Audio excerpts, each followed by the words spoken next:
Hello സുഹൃത്ത്, നമസ്കാരം. ഇന്ന് ഒക്ടോബർ 25, ഏറ്റവും ലേറ്റസ്റ്റ് ആയിട്ടുള്ള കറണ്ട് അഫേഴ്സുമായി ജഡീസ് current affairs. Time is very important. സമയം വളരെ പ്രധാനപ്പെട്ടതാണ്. നമ്മൾ എന്നും കൃത്യമായിട്ട് സമയം ഉപയോഗിക്കുകയാണെങ്കിൽ വിജയം ഉറപ്പായിട്ടുണ്ടാകും.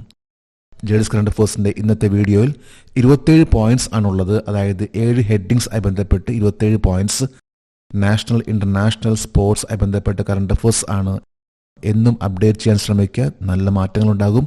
ഇന്നത്തെ നമുക്ക് ലേറ്റസ്റ്റ് ആയിട്ടുള്ള കറണ്ട് അഫേഴ്സിലേക്ക് പോകാം. The president of India Shrimati Droupadi Murmu grace the centenary celebration of Saint Teresa's college.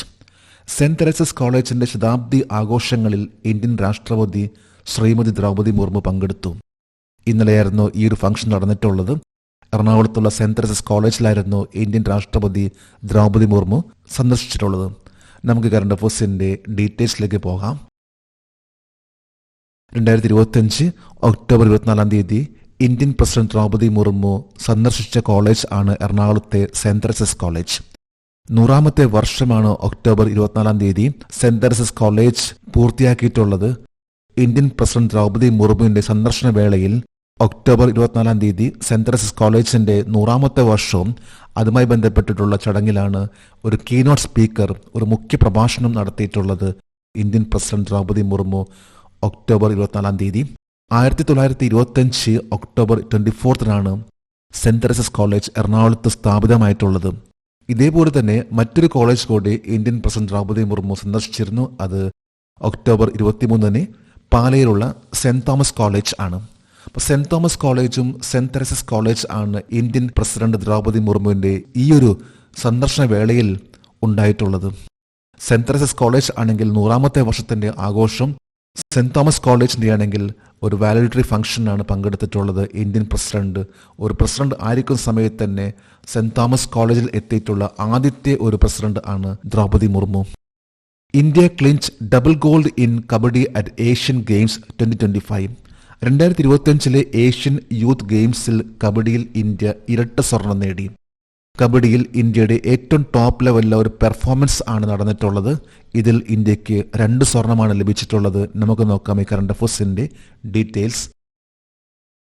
2025 Asian youth ഗെയിംസിൽ ബോയ്സിന്റെയും ഗേൾസിന്റെയും ആ മത്സരത്തിൽ ഫൈനൽ മത്സരത്തിൽ വിജയിച്ച് കിരീടം കരസ്ഥമാക്കിയിട്ടുള്ള ടീം ആണ് ഇന്ത്യൻ ടീം.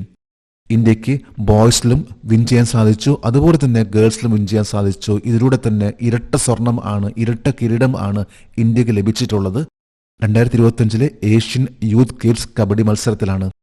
ഇതിൽ ഗേൾസ് ഇറാനെ 75-21 എന്ന പോയിന്റിലാണ് ഇറാനെ പരാജയപ്പെടുത്തിയിട്ടുള്ളത് ഗേൾസ് ഫൈനൽ മത്സരത്തിൽ. അതേപോലെ തന്നെ ബോയ്സിന്റെ ആണെങ്കിലും 35-32 എന്ന ആ ഒരു മാർജിനിലാണ് ഇറാനെ പരാജയപ്പെടുത്തിയിട്ടുള്ളത്. അപ്പോൾ 2 മത്സരത്തിലും ഇന്ത്യ ഇറാൻ ആയിരുന്നു. ഗേൾസിലാണെങ്കിൽ ഏറ്റവും നല്ലൊരു മാർജിനിലാണ്, അതായത് 75-21 എന്ന പോയിന്റിലാണ് ഇന്ത്യ വിജയിച്ചിട്ടുള്ളത്.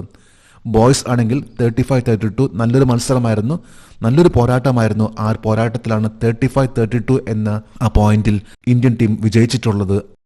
ഈ മത്സരം നടന്നിട്ടുള്ളത് ബഹ്റിനിലാണ്. ഒക്ടോബർ 22 ആയിരുന്നു മത്സരം ആരംഭിച്ചത്. ICG launches 2 fast petrol vessel on October 24, 2025. 2025 October 24 ICG 2 fast patrol വെസലുകൾ പുറത്തിറക്കി. ICG Indian coast guard. Indian coast ഗാർഡിന്റെ ഏറ്റവും ലേറ്റസ്റ്റ് ആയിട്ടുള്ള ഒരു ഇൻഫർമേഷൻ ആണ്. അതായത് 2 ഫാസ്റ്റ് പെട്രോൾ വെസൽസ് ആണ് പുറത്തിറക്കിയിട്ടുള്ളത്. ഏത് ഷിപ്പിംഗ് കമ്പനിയാണ് ഈ 2 വെസൽസ് പുറത്തിറക്കിയിട്ടുള്ളത്? ഈ വെസൽസിന്റെ പേരെന്താണ്? നമുക്ക് നോക്കാം ഈ കറണ്ട് അഫേഴ്സിന്റെ details. 2025 October 24 Indian coast guard 2 ships പുറത്തിറക്കിയിട്ടുള്ളത്. ഫാസ്റ്റ് പെട്രോൾ വെസൽസ് ആണ് പുറത്തിറക്കിയിട്ടുള്ളത്. ഒന്ന് അജിത്, മറ്റൊന്ന് അപരാജിത് ആണ്. അജിത് എന്ന കപ്പലും അതുപോലെ തന്നെ അപരാജിത് എന്ന കപ്പലുമാണ് ഇന്ത്യ പുറത്തിറക്കിയിട്ടുള്ളത്. ഈ 2 കപ്പൽ പുറത്തിറക്കിയിട്ടുള്ള നിർമ്മിച്ചിട്ടുള്ള കമ്പനിയാണ്, ഷിപ്പിംഗ് കമ്പനിയാണ് Goa shipyard limited GSL. Goa shipyard ലിമിറ്റഡിന് ലഭിച്ചിട്ടുള്ള 8 ഓർഡറിലെ 7ാമത്തെയും 8ാമത്തെ കപ്പലാണ് ഫാസ്റ്റ് പെട്രോൾ വെസൽസ് ആണ് അജിത് ആൻഡ് അപരാജിത്. ഏതാണ്ട് 52 മീറ്റർ നീളത്തിലുള്ള അതുപോലെ തന്നെ 320 ടൺസ് ഭാരം വഹിക്കാൻ സാധിക്കുന്ന രീതിയിലുള്ള 2 കപ്പൽ ആണ് പുറത്തിറക്കിയിട്ടുള്ളത് ഗോവ ഷിപ്പ്യാർഡ് ലിമിറ്റഡ്.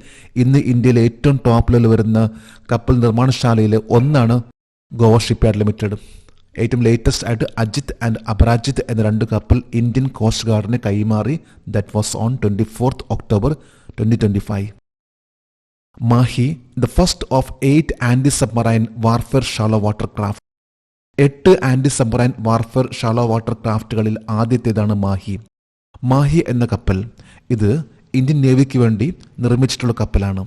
ഏത് കപ്പൽശാലയാണ് ഇന്ത്യൻ നേവിക്ക് വേണ്ടി മാഹി എന്ന കപ്പൽ പുറത്തിറക്കിയിട്ടുള്ളത്? 8 കപ്പലിൽ ആദ്യത്തെ കപ്പലാണ് മാഹി പുറത്തിറക്കിയിട്ടുള്ളത്. നമുക്ക് നോക്കാം ഈ കറണ്ട് അഫയേഴ്സിന്റെ ഡീറ്റെയിൽസ്. ഈ കഴിഞ്ഞ ഒക്ടോബർ 23-ാം തീയതിയാണ് കൊച്ചിൻ ഷിപ്പ്യാർഡ് ലിമിറ്റഡ് മാഹി എന്ന കപ്പൽ നിർമ്മിച്ച് അത് ഇന്ത്യൻ നേവിക്ക് വേണ്ടി കൈമാറിയിട്ടുള്ളത്. മാഹി എന്ന കപ്പൽ ഇത് anti submarine warfare shallow water craft ആണ്.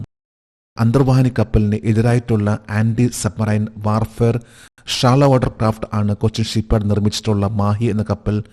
മാഹി എന്ന പേര് നൽകിയിട്ടുള്ളത് യൂണിയൻ ടെറിട്ടറി ഓഫ് പുതുശ്ശേരി, കേന്ദ്രഭരണ പ്രദേശമായിട്ടുള്ള വളരെ പ്രധാനപ്പെട്ട ടൗൺ, അതായത് കേരളത്തിലെ മാഹി എന്ന ടൗണിന്റെ പേരാണ് നൽകിയിട്ടുള്ളത് ഈ ഒരു പുതിയ കപ്പലിന്.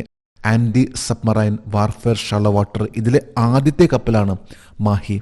8 കപ്പൽ നിർമ്മിക്കുന്നതിന് വേണ്ടിയാണ് ഇത്തരത്തിലുള്ള ഓർഡർ ലഭിച്ചിട്ടുള്ളത് കൊച്ചിൻ ഷിപ്പ്യാർഡ് ലിമിറ്റഡിന്. എന്നാൽ അതിലെ ആദ്യത്തെ കപ്പലാണ് മാഹി. ഈ കഴിഞ്ഞ ഒക്ടോബർ 23, അതായത് 2 ദിവസം മുമ്പാണ് ഇന്ത്യൻ നേവിക്ക് മാഹി എന്ന കപ്പൽ അത് കൈമാറിയിട്ടുള്ളത്. ഇതിന്റെ ഏറ്റവും വലിയ പ്രത്യേകത എന്ന് പറയുമ്പോൾ ലോ ഇന്റൻസിറ്റി മാരിടൈം ഓപ്പറേഷൻ. ഏറ്റവും പവർഫുൾ ആയിട്ടുള്ള, കൃത്യമായിട്ട് അതിനെ സെൻസ് ചെയ്തുകൊണ്ട്, സബ്മറൈൻസിനെ സെൻസ് ചെയ്തുകൊണ്ട് അറ്റാക്ക് ചെയ്യാൻ സാധിക്കുന്ന രീതിയിലുള്ള സോണാർ ഘടിപ്പിച്ചിട്ടുള്ള പുതിയ ഉപകരണങ്ങൾ ഘടിപ്പിച്ചിട്ടുള്ള ഒന്നാണ് ഇപ്പോൾ നിർമ്മിച്ചിട്ടുള്ള ആന്റി സബ്മറൈൻ വാർഫെയർ കപ്പൽ നിർമ്മിച്ചിട്ടുള്ളത്. ഏതാണ്ട് 80% പ്രൊഡക്ട്സ് ഇന്ത്യയിൽ തന്നെ നിർമ്മിച്ചിട്ടുള്ള പ്രൊഡക്ട്സ് ആണ് ഇതിൽ ഉപയോഗിച്ചിട്ടുള്ളത്. ഇന്നിപ്പോൾ നിർമ്മിക്കുന്ന ഓരോ കപ്പലുകളും, ഓരോ ഷിപ്പ്യാർഡും നിർമ്മിക്കുന്ന കപ്പലുകൾ ഇതെല്ലാം തന്നെ പറയുമ്പോൾ ഇന്ത്യയിൽ തന്നെ നിർമ്മിക്കുന്ന ഓരോ പ്രൊഡക്ട്സ് ആണ് ഉപയോഗിക്കുന്നത്. 80% ഓഫ് ഇൻഡിജിനസ്ലി ഡെവലപ്ഡ് ഷിപ്പ് ആണ് ഇപ്പോൾ പുറത്തിറക്കുന്ന ഓരോ കപ്പലുകളും ഇന്ത്യയുടെ. Indian origin Sunil Amrit wins British Academy Book Prize. Indian വംശജനായ Sunil Amrit British Academy Book Prize നേടി. ഇതുവരെ ലേറ്റസ്റ്റ് ആയിട്ട് വാർത്തയാണ്. ബുക്ക് പ്രൈസ്, ബ്രിട്ടീഷ് അക്കാഡമിയുടെ ബുക്ക് പ്രൈസ് ആണ് നേടിയിട്ടുള്ളത് സുനിൽ അമൃത്. നമുക്ക് കറണ്ട് അഫയേഴ്സിന്റെ ഡീറ്റെയിൽസിലേക്ക് പോകാം. 2025 ബ്രിട്ടീഷ് അക്കാഡമി ബുക്ക് പ്രൈസ് നേടിയിട്ടുള്ള ഇന്ത്യൻ ഒറിജിൻ ആണ് സുനിൽ അമൃത്. കെനിയയിൽ ജനിച്ച അദ്ദേഹം US-ലെ യേൽ യൂണിവേഴ്സിറ്റിയിലെ പ്രൊഫസർ ഓഫ് ഹിസ്റ്ററി ആണ് അമൃത്. യൂണിവേഴ്സിറ്റി ഓഫ് കേംബ്രിഡ്ജ്, ഇംഗ്ലണ്ടിൽ നിന്നാണ് അദ്ദേഹത്തിന്റെ ഗ്രാജുവേഷൻ നേടിയിട്ടുള്ളത്. സുനിൽ അമൃത് ആണ് ഏറ്റവും ലേറ്റസ്റ്റ് ആയിട്ട് 2025 ബ്രിട്ടീഷ് അക്കാഡമി ബുക്ക് പ്രൈസ് നേടിയിട്ടുള്ളത്. അദ്ദേഹത്തിന്റെ പുസ്തകമായിട്ടുള്ള ദ ബേണിംഗ് എർത്ത് ആൻ എൻവയോൺമെന്റൽ History of the Last 500 years എന്ന പുസ്തകം, അതായത് ദ ബേണിംഗ് എർത്ത് ആൻ എൻവയോൺമെന്റൽ History of the Last 500 years എന്ന പുസ്തകത്തിലാണ് അദ്ദേഹത്തിന് ബ്രിട്ടീഷ് അക്കാഡമി ബുക്ക് പ്രൈസ് ലഭിച്ചിട്ടുള്ളത്. എല്ലാ വർഷവും നൽകുന്ന അവാർഡ് ആണ്. പ്രധാനമായിട്ടും പറയുമ്പോൾ നോൺ ഫിക്ഷൻ എന്ന കാറ്റഗറിയിലാണ് ഈ പുസ്തകത്തിന്. നോൺ ഫിക്ഷൻ, അതായത് കഥകളല്ല, യഥാർത്ഥത്തിൽ നടക്കുന്ന കാര്യങ്ങൾ, അതിനെ എടുത്തു കാണിക്കുന്ന പുസ്തകങ്ങളെയാണ് നോൺ ഫിക്ഷൻ പുസ്തകങ്ങൾ. അത്തരത്തിലുള്ള പുസ്തകമായിട്ടുള്ള ദ ബേണിംഗ് എർത്ത് ആൻഡ് എൻവയോൺമെന്റൽ History of the Last 500 years എന്ന പുസ്തകത്തിനാണ് അദ്ദേഹത്തിന് അവാർഡ് ലഭിച്ചിട്ടുള്ളത്. 25,000 pound ആണ് അദ്ദേഹത്തിന് ഇതിൽ സമ്മാനത്തുകയായിട്ട് ലഭിച്ചിട്ടുള്ളത്. അതായത് ഏതാണ്ട് പറയുമ്പോൾ ഒരു 30 ലക്ഷം രൂപയുടെ ഒരു അവാർഡ് തുകയാണ് ബ്രിട്ടീഷ് അക്കാഡമി ബുക്ക് പ്രൈസിന് സുനിൽ അമൃതിന് ലഭിച്ചിട്ടുള്ളത്. The Lassa fever outbreak has risen to 172 since the beginning of this year. ഈ വർഷം തുടക്കം മുതൽ ലസ പനി പടർന്നു പിടിക്കുന്നത് 172 ആയി ഉയർന്നു. ലസ ഫീവർ ഏത് രാജ്യത്താണ് അത് പടർന്നു പിടിച്ചിട്ടുള്ളത്? എങ്ങനെയാണ് ലസ ഫയർ അത് മറ്റുള്ളവരിലേക്ക് പകരുന്നത്? ഇത് ഏത് ഏജിലുള്ള ആൾക്കാർക്കാണ് ഇത് കൂടുതലായിട്ട് ലസ ഫയർ വരുന്നത്? നമുക്ക് നോക്കാം ഈ കറണ്ട് അഫയേഴ്സിന്റെ ഡീറ്റെയിൽസ്. ആഫ്രിക്കൻ ഭൂഖണ്ഡത്തിലെ നൈജീരിയ എന്ന രാജ്യത്താണ് ഏറ്റവും കൂടുതൽ, അതായത് ഈ വർഷം 172 പേരാണ് നൈജീരിയയിൽ ലസ ഫീവർ എന്ന് പറയുന്ന ഈ അസുഖം മൂലം മരിച്ചിട്ടുള്ളത്. ഏതാണ്ട് 21 വയസ്സ് മുതൽ 30 വയസ്സ് വരെ ആ ഒരു പ്രായത്തിലാണ് ലസ ഫീവർ ബാധിക്കുന്നത്. മാസ്റ്റോമിസ് റാറ്റ് എന്ന് പറയുന്ന ഒരു എലിയിലൂടെയാണ്, ആ എലിയുടെ കാഷ്ടം അല്ലെങ്കിൽ മൂത്രത്തിലൂടെയാണ് വൈറസ് ലസ വൈറസ് മനുഷ്യനിലേക്ക് വരുന്നത്. മാസ്റ്റോമിസ് റാറ്റ് ഇത് സൗത്ത് ആഫ്രിക്കയിൽ കാണുന്ന ഒരുതരം എലിയാണ്, വളരെ ചെറിയൊരു എലിയാണ്. ഈ എലിയിലൂടെയാണ് ലസ വൈറസ് എന്ന ആ വൈറസ് മനുഷ്യനിലേക്ക് കടക്കുന്നത്. നൈജീരിയയിലെ സിറ ലിയോൺ എന്ന ആ ഒരു സിറ്റിയിലാണ് ഏറ്റവും കൂടുതൽ ആളുകൾ മരിച്ചിട്ടുള്ളത്. സൗത്ത് ആഫ്രിക്കയിലെ ഏറ്റവും കൂടുതൽ ജനസംഖ്യയുള്ള രാജ്യമാണ് നൈജീരിയ. ഈ നൈജീരിയയിലെ സിറ ലിയോൺ എന്ന സിറ്റിയിലാണ് ഏറ്റവും കൂടുതലായിട്ട് ലസ്സ ഫീവർ ബാധിച്ചിട്ടുള്ളത്. ഇന്നത്തെ കറണ്ട് അഫയേഴ്സിലെ last heading: prime minister extends greeting on ITBP raising day. ITBP സ്ഥാപക ദിനത്തിൽ പ്രധാനമന്ത്രി ആശംസകൾ നേർന്നു. ITBP ബന്ധപ്പെട്ട് ഇൻഡോ ടിബറ്റൻ ബോർഡർ പോലീസുമായി ബന്ധപ്പെട്ട ഒരു ന്യൂസ് ആണ്. റേസിംഗ് ഡേ എന്നാണ് ITBP ആഘോഷിക്കുന്നത്. എത്രാമത്തെ റേസിംഗ് ഡേ ആണ് ഈ വർഷം ITBP ആഘോഷിച്ചിട്ടുള്ളത്? നമുക്ക് നോക്കാം ഈ കറണ്ട് അഫയേഴ്സിന്റെ ഡീറ്റെയിൽസ്. 2025 ഒക്ടോബർ 24 തീയതിയാണ് ഇൻഡോ ടിബറ്റൻ ബോർഡർ പോലീസ് 64മത്തെ റേസിംഗ് ഡേ ആഘോഷിച്ചിട്ടുള്ളത്. 64th റേസിംഗ് ഡേ ആയിരുന്നു ഇന്നലെ 24th ഒക്ടോബറിന്. 1962 ഒക്ടോബർ 24 തീയതിയാണ് ഇൻഡോ ടിബറ്റൻ ബോർഡർ പോലീസ് ഇത് രൂപീകരിച്ചിട്ടുള്ളത്. അതായത് 1962 ഇന്ത്യ ചൈന വാറിന് ശേഷമാണ് Indo Tibetan Border Police Indo Tibetan Border Police establish ചെയ്തിട്ടുള്ളത്. ഇന്ത്യ ചൈന ബോർഡർ, അതായത് 3488 കിലോമീറ്റർ ദൈർഘ്യമുള്ള ആ ഡിസ്റ്റൻസ് ഉള്ള ഇന്ത്യ ചൈന ബോർഡറിലാണ് Indo Tibetan Border Police guard ചെയ്യുന്നത്. ഇന്ത്യ ചൈന ബോർഡറിന് വേണ്ടിയുള്ള അതിർത്തി സംരക്ഷണ സേനയാണ് ഇൻഡോ ടിബറ്റൻ ബോർഡർ പോലീസ്.